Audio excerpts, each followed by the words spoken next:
Hey, salut à tous, ici Sirac, et aujourd'hui l'on se retrouve pour parler de l'histoire des premiers longs métrages d'animation. Oh, un arc-en-ciel. Alors aujourd'hui il n'y aura donc pas de cartoons interdits au programme, mais néanmoins ne vous inquiétez pas, puisqu'il y aura tout de même des trucs bien sympas quand même dedans. Vous voyez, je pense à vous. Bref, avant de commencer, sachez enfin que l'on parlera aujourd'hui des longs métrages d'animation en général, et donc de leurs différents formats et techniques qui ont émergé et évolué plus ou moins au même moment, c'est-à-dire l'animation par stop motion et l'animation par dessin. Du coup, j'espère que ça vous plaira, et sur ce, c'est parti via cette transition de lapin qui crie. Le premier long métrage d'animation en tant que tel de l'histoire remonte au début du XXe siècle, plus exactement à l'année 1917. Celui-ci ne nous provient en revanche pas des États-Unis comme on le pense souvent, mais d'un pays légèrement plus en bas sur la carte. L'Argentine. Un pays qui, comme nous allons le voir, a été un véritable pionnier dans le domaine du long métrage d'animation dans le début de son histoire. El Apostol est un dessin animé sorti en 1917 réalisé par un certain Quirino Cristiani. Ce premier long métrage d'animation est en fait une satire politique dans laquelle on suit l'histoire du président argentin, à cette époque Hipólito Yrigoyen, cherchant à débarrasser Buenos Aires de sa corruption et de son immoralité, ce à l'aide évidemment des foudres de Jupiter.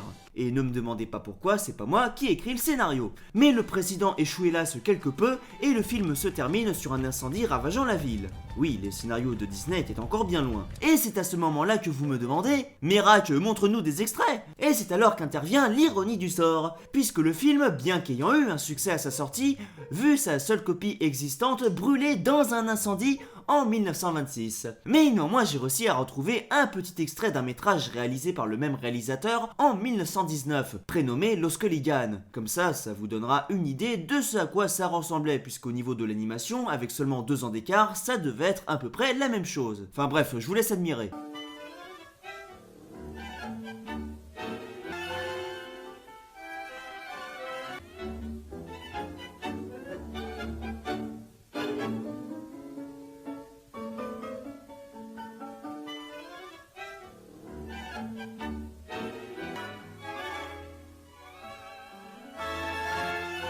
Mais qu'est-ce que c'était que ça? Mais néanmoins, pour arriver à des dessins animés d'une telle qualité, entre parenthèses, le monde avait dû auparavant passer par une multitude d'inventions et de techniques d'animation, avec toutes des noms plus sapins les uns que les autres, ce depuis l'invention de la lanterne magique. Citons entre autres dans un ordre presque chronologique et en musique, le thaumatrope, le phénakitiscope, le stroboscope, le zootrope, le folioscope, le praxinoscope à projection, qui est beaucoup plus avancé, le zoopraxiscope, et bien sûr ce bon vieux kinétoscope. Tout ça pour arriver vers des procédés faisant appel à la photographie, puis au cinéma. Et ça c'était la partie raccourcie et simplifiée. Voilà, donc ça c'est fait pour le petit retour en arrière. Bref, le réalisateur réalisera d'autres films d'animation par la suite, basés eux aussi sur la politique, comme par exemple Sin de Jarastros en 1918, ou encore Pelodopolis en 1931, qui est considéré au passage comme le premier long métrage d'animation sonore de l'histoire. Mais bon, la politique et les dessins animés n'ont pas fait vraiment bon ménage par la suite, et le réalisateur arrêtera finalement les longs métrages après ce dernier. Mais avançons quelque peu dans le temps, et quittons l'Argentine pour arriver en Allemagne en 1926, avec les aventures du prince Ahmed. Au passage, en parlant d'aventure, n'oubliez pas d'aller voir le dernier et fabuleux épisode des Grandes Aventures de Rak. Bref, ce film d'animation allemand de 1926 donc, avait la particularité d'être entièrement réalisé grâce à des silhouettes découpées, un travail ayant demandé près de 3 ans à la réalisation, puisque le film respectait alors déjà nos standards actuels en matière d'image, avec 24 images par seconde. Et je rappelle qu'à l'époque, tout était fait à la main, il n'y avait pas d'ordinateur. Bon après, je ne dis pas que c'était d'une fluidité incroyable non plus, mais ça inspire quand même le respect. Pour ce qui est de l'histoire, on suit donc ici l'histoire du prince Ahmed, et ensuite il y a un cheval volant, des méchants, des trucs qui font peur, une fille, de l'allemand, et surtout beaucoup d'allemands, et enfin bref, c'est pas ce qui nous importe. Ce qui nous importe en revanche, c'est l'impact qu'eut le film à son époque, puisqu'il inspirera en effet plusieurs grands futurs cinéastes à se lancer dans l'aventure des longs métrages. Notamment un qui fera grandement parler de lui 11 ans plus tard, mais qui commençait alors déjà à se faire un petit nom, Walt Disney. Ainsi qu'un autre réalisateur, Ladislas Starwitz, dont nous reparlerons un peu plus tard. Bref, durant les années 20 qui suivent ce long métrage, c'est un petit peu la traversée du désert pour eux, et ce sont alors principalement les courts métrages qui prennent la tête du cinéma. notamment aux USA avec les studios Fletcher ou encore Walt Disney, qui commencent alors à se déclarer la guerre entre eux, les courts-métrages étant une véritable mine d'or pour les studios. Bref, une époque qui voit apparaître la plupart des icônes populaires des dessins animés, dont la plupart sont encore connus de nos jours, comme par exemple Betty Boop, Popeye, Coco le clown, Oswald, ou encore on ne le citera pas, Mickey. Bah tiens, je viens de le faire. Du coup, niveau long métrage à ce moment-là, ce n'était clairement pas dans l'optique des studios d'en faire un, ceux-ci se contentant alors plutôt d'amasser des fortunes sur ces 10 héros. Il faut ainsi attendre 1935 pour voir du nouveau à l'horizon. Se vient un pays pas vraiment embêté par la guerre des studios, la Russie. Russie qui va redonner ici un grand coup de souffle au long métrage d'animation. Le nouveau Gulliver est donc un film d'animation de Alexandre Pouchko sorti en 1935, associant prise de vue réelle et marionnettes, et reprenant à la sauce marxiste l'histoire de Gulliver. L'histoire ici est donc celle d'un jeune homme que nous prénommerons jeune homme qui s'assoupit en fait durant sa lecture des voyages de Gulliver. Et pof, racadabraca, il se retrouve dans un monde rempli de nains, les Lilliputes. Mais coup de théâtre, il n'y a pas que des petits nains gentils, et non, puisqu'il y a aussi des grands petits méchants nains bourgeois à la tête du pouvoir, qui oppriment alors le prolétariat. Prolétariat qui prépare donc en conséquence une révolution pour mettre fin à tout cela. Et le héros il est là-dedans. Bref, créé à l'aide de 1500 figurines après plusieurs années d'expérimentation, sûrement aidée et copiée par des films américains utilisant la technique de l'image par image, comme Le Monde Perdu de 1925, ou encore le très célèbre King Kong de 1933, qui eux-mêmes avaient dû prendre comme inspiration des courts-métrages comme par exemple La Cigale et la Fourmi de 1912, un film russe au passage, ironie, créé par Ladislas Starvitz dont nous avons parlé il y a 1 minute et dont nous reparlerons dans un instant. Cet épisode n'est pas compliqué à écrire du tout, lui-même probablement inspiré de courts-métrages comme The Teddy Bears sorti en 1907, le film eut un succès retentissant à sa sortie. Charlie Chaplin ayant même déclaré à l'époque être un de ses admirateurs. Nous aurons cependant droit nous aussi à un film d'animation du même style 2 ans plus tard chez nous, en 1937, Le Roman de Renard, ce grâce à un français d'origine russe, Ladislas Starvitz. Ce film, évidemment un chef-d'œuvre car mettant en scène Renard le Goupil, racontait en fait l'histoire de celui-ci, histoire tirée du roman de Renard, et qui n'est ici tout de même pas des plus banales, alors accrochez-vous bien. Renard le Goupil, que nous appellerons plus simplement Monsieur Goupil, est en fait un renard ayant pour sympathique habitude de voler les autres. Les plaintes se multiplient ainsi à son encontre auprès du roi prénommé Noble Lion, non c'est pas cliché, qui décide donc en conséquence de le faire arrêter. Oh mon dieu, condamné à la pendaison, Monsieur Goupil décide alors de faire miroiter au roi l'existence d'un trésor aussi fabuleux qu'inexistant et obtient ainsi sa libération. Mais coup de non-théâtre, Noble le Lion découvre la supercherie du voleur et ordonne donc en conséquence le siège de Morpetuis, c'est-à-dire le château de Monsieur Goupil. Mais celui-ci l'emporte sur le roi. Du coup, impressionné, le roi décide de le faire ministre. Oh mon dieu... Attends quoi? Et là, c'est la fin. Ce scénario était une fois de plus comme beaucoup d'autres sponsorisé par la logique. Enfin sinon, sachez que le film était aussi ponctué de magnifiques passages de chansons françaises, dont je vous laisse vous-même juger de la qualité. Tu sais bien que je t'aime, miaou, miaou, mon cœur n'est pas bohème, miaou, miaou. Puisque tu sais qu'il t'appartient, donne-moi le tien. Mais ce qu'il faut savoir, c'est que ce film était en fait antérieur au film Le Nouveau Gulliver, celui-ci ayant été entamé en 1929 et prêt pour 1930. Mais seul problème, c'est que sa bande sonore, elle ne l'était pas. Il faudra ainsi attendre un financement de la part du gouvernement nazi en 1937, intéressé par l'adaptation du conte, pour voir le film sortir, tout d'abord à Berlin la même année, puis 4 ans plus tard avec une version française en 1941 en France. Une sortie tardive pendant la guerre qui fera que le film sera rapidement oublié, ce malgré sa prouesse technique encore pourtant palpable plus de 11 ans après la fin de son tournage et son succès critique quasi unanime. Sinon, pour en revenir à 1937, l'Allemagne en plus du renard sera gâtée cette année-là au niveau de l'animation, puisqu'elle verra sortir son propre film en la matière, Die Sieben Raben, ou Les 7 corbeaux en français, un film qui raconte l'histoire de 7 frères transformés en corbeaux à la suite d'un sort jeté par leur père, mais qui sont finalement sauvés grâce à leur sœur. Ah, les histoires de famille. Mais l'année 1937 sera surtout l'année d'une révolution dans le domaine de l'animation, avec le chef-d'œuvre qui va faire presque oublier tous les longs métrages d'animation sortis avant lui, Blanche-Neige. Blanche-Neige et les 7 nains est donc un film d'animation réalisé, comme nous le savons tous, par Walt Disney, sorti en 1937. D'un budget initial de 150 000 $, le film en coûtera au final plus de 1,4 million et plongera Disney au bord de la faillite. Le projet original du film n'ayant d'ailleurs été, pour la petite anecdote, jamais été achevé, puisqu'il comporte des scènes coupées. Néanmoins, malgré son énorme coût et danger, Disney put s'estimer heureux, puisqu'il s'attira une critique des plus enthousiastes, ainsi que plus de 20 millions de spectateurs dans les salles durant ses 3 premiers mois d'exploitation. Un record absolu pour l'époque. Bon, pour ce qui est du scénario, je vais pas vous refaire l'histoire, puisque vous le connaissez très certainement. Donc en gros, c'est l'histoire de Blanche-Neige. Voilà, puis il y a des nains, des animaux qui font la vaisselle et des arbres maléfiques. Enfin surtout des nains. Bref, le film, doté d'animations exceptionnelles pour son époque, salué par les spectateurs et la critique, possédait aussi la particularité d'être entièrement en couleur. Un succès qui le fera considérer à tort comme le premier film d'animation de l'histoire. Néanmoins, 2 dessins animés auraient pu être considérés comme les premiers films d'animation de l'histoire avant Blanche-Neige, en lui prenant ainsi la vedette et une part de son succès. Le premier, Les Aventures de Pinocchio. Un dessin animé italien qui était censé sortir à la base en 1936 et qui aurait dû aussi au passage être la première adaptation de Pinocchio en long métrage. Mais il fut finalement abandonné faute de financement, bien que comportant alors pourtant déjà près de 150 000 dessins. Une tentative de récupérer le projet et de le coloriser vut le jour en 1940 mais échoua. Disney achètera d'ailleurs la même année les droits d'exploitation pour le livre de Pinocchio, ce pour son 2e long métrage, enterrant ainsi définitivement le projet. Seul le scénario et de cadre fixe original du film lui ayant survécu, celui-ci étant aujourd'hui considéré comme perdu. Un 2e film sorti en 1939 par les studios Fletcher,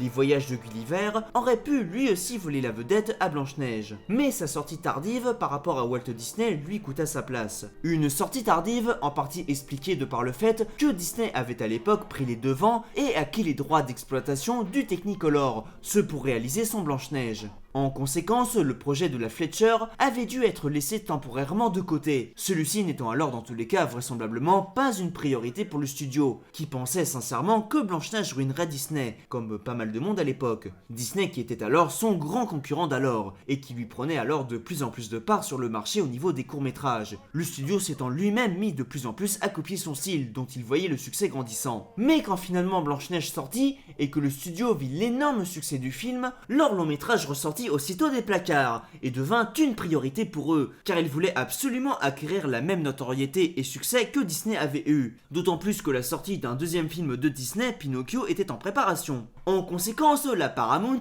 qui détenait les frères Fletcher, pressa le studio pour concevoir un long métrage d'animation dans l'urgence, ce avant que Pinocchio ne sorte. Ce qui fut une énorme erreur, car les moyens du studio n'étaient alors pas les mêmes que chez Disney. 4 ans et 1,4 million de $ pour Blanche-Neige, contre 18 mois et 150 000 $ pour les voyages de Gulliver. Faute de temps et conçu dans l'urgence, la moitié des animateurs, 200 contre les 750 personnes employées de chez Disney, furent ainsi recrutés dès leur diplôme acquis, ce afin que le studio ait le plus de monde possible rapidement sur le projet. Ce qui fut là aussi une autre erreur, puisqu'au final cela ralentit considérablement l'avancée du film, les animateurs n'étant capables de répondre aux exigences quasi impossibles de la Paramount, ce de par leur manque d'expérience en la matière et par leur manque de moyens. Ainsi, 16 tonnes de papier, 12 000 litres de peinture pour un total de 640 000 dessins ne suffirent pourtant pas à produire le succès escompté, qui fut très relatif par rapport à celui de Blanche-Neige et qui amorça la chute du studio. Studio qui tenta néanmoins un 2e long métrage en 1941, Douce et Criquet s'aimer d'amour tendre, qui sera un échec commercial et qui causera sa ruine définitive. Les frères Fletcher à la tête du studio se feront ainsi licencier par la Paramount, qui reprendra le studio et changera son nom en Famous Studio. Un studio qui ne produira par la suite uniquement que des courts-métrages durant son existence. Courts-métrages dont certains feront partie des tristement célèbres Censored Eleven.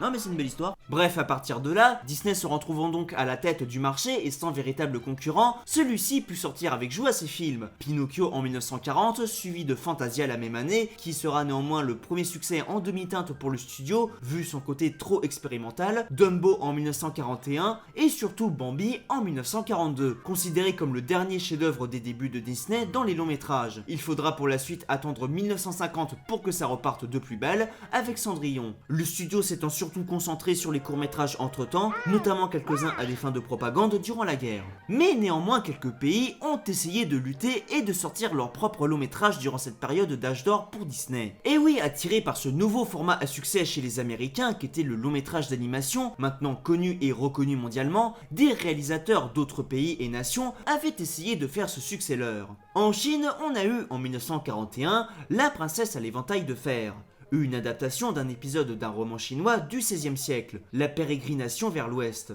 un roman ayant inspiré un bon nombre d'œuvres et dont on retrouve même au passage encore aujourd'hui des éléments dans Naruto et Dragon Ball. Réalisé par les frères Wan sous l'occupation japonaise qui a bien failli empêcher le film de voir le jour, le film fut directement influencé par les studios Fletcher et Disney au niveau de ses dessins, tout en gardant néanmoins un style traditionnel propre. Et au passage, au niveau de la qualité de l'animation, quand on compare avec des courts-métrages japonais de la même époque par exemple, c'est clairement impressionnant par moments, surtout quand on remet le film dans le contexte. Mais malgré cela, le film eut un succès mesuré pour l'époque, notamment dû justement à cette occupation japonaise. Au passage, ça n'a rien à voir, mais c'est quand même marrant de constater que plus de la moitié des longs-métrages étrangers qui sont sortis durant cette époque ont souffert de malchance et n'ont jamais réussi à avoir un succès international. Ce qui a contribué au succès de Disney, faute de concurrents. Enfin bref. Les frères Wan voulurent néanmoins continuer dans l'animation, un deuxième film ayant même été mis en chantier. Mais faute à une politique de plus en plus instable dans le pays, celui-ci ne vit jamais le jour. Il faudra attendre 1961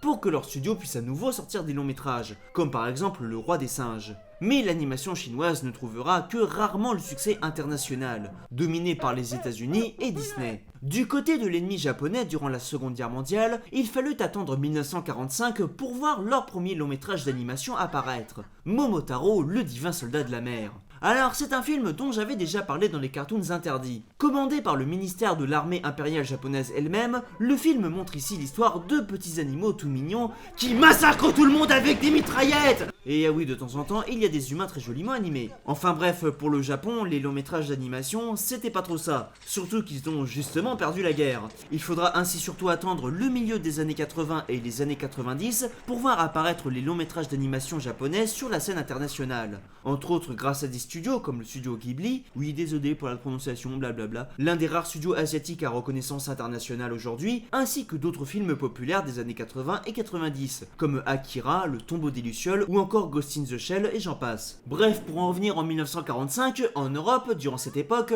et plus exactement en Espagne, on a eu le droit au premier long métrage d'animation entièrement en couleur de l'histoire de l'animation européenne, Garbanchito de la Mancha, un film sorti en 1945 et qui raconte l'histoire d'un enfant affrontant dans un scénario tout aussi imaginatif que cliché, un ogre et une sorcière. Enfin bon, on va pas se mentir, on était quand même assez loin de ce qui se faisait chez la concurrence américaine.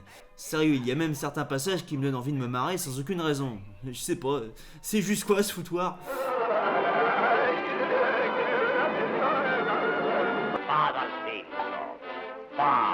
Voy a darte una lección, espárrago con patas. Verás tú de lo que yo soy capaz.